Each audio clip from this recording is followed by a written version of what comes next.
essa história de vida. Consequentemente, na verdade, eu sempre fui uma mulher à frente do meu tempo, madura demais. E, na verdade, fui obrigada a amadurecer muito cedo na minha vida. Eu sou a filha mais velha de 5 filhos, o segundo casamento do meu pai. São 5 filhos, um homem, que é o mais velho, nós 4 mulheres. Eu, Denaquê, 41, Beatriz com 40, Clélia com 35, Carol com 5, salvo engano. A diferença, Carol, não, minto, Carol tem, que a diferença de idade minha para Carol, que é a mais nova, são 10 anos. E eu praticamente fui uma mãe para Carol, quando a Carol nasceu, eu tinha 10 anos, a minha mãe, nessa época foi uma época muito difícil mesmo, porque, como eu disse para vocês, eu sou de família humilde, apesar da minha família paterna, não é meu pai, mas meus avós paternos, era de uma classe média alta, meu avô era desembargador, eu nem falei no início da minha fala, mas a gente vai ter muito a falar ainda aqui, eu tenho uma veia política, né? Meu tio-avô, Arnaldo Garcês, que é de Itapuranga, que inclusive foi governador do estado, inclusive, Garcês. Gracinha, prefeita de Itapuranga, por 3 vezes, salvo engano. Sobral também, eu sou da família Sobral, Otávio Sobral, que hoje também é prefeito de Ela Itapuranga. deve ter Cavalgara também, Gracinha, que Tem eu já também, participei umas 2 vezes tem lá em também, Itaporanga. tem também. E, enfim, então a família Garcês Sobral, a qual eu tenho as minhas origens, já tem uma origem história política, né? E meu irmão, João Garcês, já foi vereador de São Cristóvão também. Então, tenho toda essa veia e essas origens na política. E aí, como eu estava falando, lá da minha infância, eu fui obrigada a amadurecer muito cedo, porque meu pai trabalhava e se ausentava muito de casa. A minha mãe, por sua vez, era diarista e saía para trabalhar. E quem tomava conta dos meus irmãos Mas era é. eu, a velha. E eu, com 10 anos, era quem fazia comida, quem arrumava a casa. E hoje eu olho para o meu filho de 10 anos, Enzo, que fez 11 agora em maio, e eu fico imaginando a minha maturidade naquela época, ele. E a gente olha para nossos filhos e vê um bebê, né? Mas eu fico assim, o quanto eu fui madura naquela época. Praticamente na Mas eu acho mesma que idade que ele, você nossa já estava. geração foi mais madura. Hoje em dia está meio diferenciado. Mulher, por si só, ela já amadurece mais rápido que o homem, né? Isso é bem verdade, até os estudos disso. Mas 10 anos é muito nova. Para você ter ideia, nessa época, eram meus avós que ajudavam a gente financeiramente. Semana a gente tinha para casa na minha avó, só que era viva nessa época. Meu avô já tinha falecido. E quem dava o dinheiro da feira toda semana era a minha avó. E ela morava lá na 13. Eu tinha que pegar o ônibus daqui. 10 anos de idade, eu e minha irmã Beatriz, a gente não pagava passagem, passava debaixo da borboleta. Tinha que ser a gente, porque minha mãe não tinha dinheiro para pagar a passagem. E aí eu ia lá para 13 de julho pegar, e aí era toda terça-feira, e voltava no mesmo. Aí não deixava a gente dormir lá. E voltava. Veja, com 10 anos de idade, às vezes a gente não quer deixar nosso filho ir a pé para a escola com Com medo certeza. da É o que está violência que tem. acontecendo hoje em dia. Imagine pegar um ônibus, 2 ônibus, que na época eu pegava para a rodoviária velha, da rodoviária velha pegava para ir lá para 13.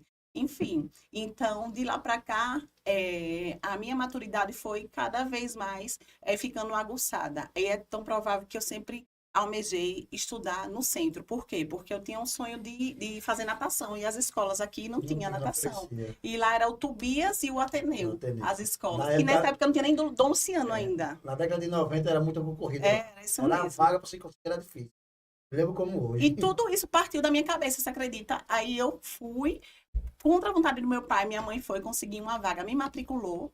E é mesmo assim, comecei a ir até que ele aceitou a ideia, mas ele não me dava R$ 1 para passagem. Quem me ajudava a pagar a passagem da escola era o padrinho do meu irmão, para vocês terem ideia. E aí minha mãe também, aos trancos e barrancos, que sempre foi anja na minha vida, foi que realmente, com todo o esforço do mundo, se esforçou para verdadeiramente eu conseguir Se concluir meu formar. segundo grau. Ela não chegou a me ver me formar, porque já foi outra etapa da minha vida. Quando eu me formei, eu já estava casada. Por quê? Porque eu, como eu disse, eu sempre fui uma mulher e fui estudar lá, fiz natação, como eu almejava, né? Busquei outros Diretrizes. caminhos, né? E aí eu sempre dizia, quando eu completar 18 anos, que eu conseguir um emprego, saio de casa. Aí, por que, dona, que você almejava isso? Porque, infelizmente, meu pai bebia muito e muitas brigas, muitas confusões. Depois, meu irmão, adolescente, mais sua vez, por se espelhar no meu pai, começou a reproduzir o mesmo comportamento. Então, imagine um ambiente doentio, que não É. era. Então, eu sempre dizia, meu Deus, quando eu disse assim, fiz 18 anos, nem que se eu tiver um emprego que eu só pagar o meu aluguel, mas eu saio de casa. Porque eu não tenho dinheiro no mundo que pague nossa Rapaz, é paz. Eu verdade. sempre tive isso comigo. E assim eu fiz. Completei 18 anos, fui trabalhar, na verdade, no shopping com 17. Fui tirar as férias num carnaval com uma menina, e aí consegui um emprego temporário, porque com 17 anos menor de idade. E aí consegui esse emprego, mas aí foi temporário quando eu saí. Aí com 18 anos consegui esse emprego numa terceirizada no Banco do Nordeste. E assim eu fiz. Aí, aluguei um apartamento próximo do meu emprego. Graças a Deus, as coisas só foram fluindo para mim e foram acontecendo. No caso, sua formação é em Direito. Advogado. Isso, eu sou advogada. Aí foi quando comecei a trabalhar, e aí, com 19 anos, conheci meu esposo, São Júnior, e as coisas foram acontecendo, como eu disse, né? Comecei a fazer a faculdade, salvo engano, lá 2000, foi com 22 anos. Eu passei, na verdade, para psicologia. Ainda fiz 4 períodos de psicologia, e até então, no 10º, não tinha direito ainda, curso de direito. Foi quando eu me casei em 2023, engravidei, e aí tranquei a faculdade. Quando eu voltei, voltei trocando o curso de psicologia para direito. E aí, de lá para cá, eu concluí isso. Graças a Deus, consegui concluir. Mas 5 essa é a função anos. de advogada? Então, eu gosto muito da área do direito público. As outras áreas, eu nunca tive Acesso. afinidade. Nunca. Se eu disser a você que eu tenho, não tenho. O único concurso que eu tinha e almejava prestar era para delegada. E também não precisava ter OAB. Então, assim, eu nunca fiz a OAB, nenhum teste da OAB eu nunca fiz. Por quê? Porque, assim, você vai pagar caro por anuidade só por status. Porque quando você tem OAB, você não consegue advogar em todas as áreas. Quem advoga na área da penal é penal. Você não vai conseguir advogar na área do direito do trabalho, você não vai conseguir São várias advogar. classes, São né? várias. Então, sempre você vai estar precisando de um outro profissional na área do trabalho, na área administrativa, na área. Então, não adianta eu ter um OAB só por status, só para dizer que eu tenho OAB, entendeu? Então, por esse motivo, como eu trabalho muito com a área do direito administrativo, que não precisa da OAB, então eu optei por não fazer OAB. Já teve algum caso temático? E como assim, você quer dizer? Algum caso que te chamou a atenção, sei que você pegou? Um caso? Então, o direito administrativo trabalha mais com a área do direito público, órgãos públicos, né, mais precisamente falando. Por exemplo, eu trabalhei muito tempo na área de convênios federais e estaduais na Secretaria de Saúde do Estado. Trabalhei 6 anos lá. Na época eu ainda estava, inclusive, na faculdade, não tinha nem me formado ainda. Então, assim, não são casos específicos. Então, o meu último mesmo, eu passei 5 anos agora na ISURB, na Procuradoria Jurídica. Então, eu tratava muito com os processos ainda em andamento, antes de se tornar inquérito, certo? Eu ia muito para a audiência no Ministério Público, com o doutor Eduardo Abreu, que era os casos mais referentes às demandas de lixo, de Reclamação do terreno povo, né? baldio, exatamente. Então, essas reclamações, antes dela ela se tornar um processo, ela vai ser um inquérito, ela se torna um inquérito, né? Um inquérito para depois do inquérito se tornar, de fato, oferecer a denúncia, o Ministério oferece a denúncia, e aí sim eles definem se vai se tornar ou se vai arquivar, entendeu? Então, eu atuava nessa área. Muito B.O., né? Muito, muito mesmo, muito. e assim uma coisa interessante, né? Porque assim, geralmente o pessoal olha para você, né? Vê, não, é uma menina rica, né? Que vem de família bem estruturada. E assim, você fazendo um resumo da sua vida, a gente já vê que você já vem de uma luta desde a sua infância, né? Desde os seus 10 anos. Então, se hoje, chama de você, né? Eu ia chamar de senhora, chama de você. Se hoje você chegou aonde chegou, foi com seu esforço, foi com seu Perfeito. mérito.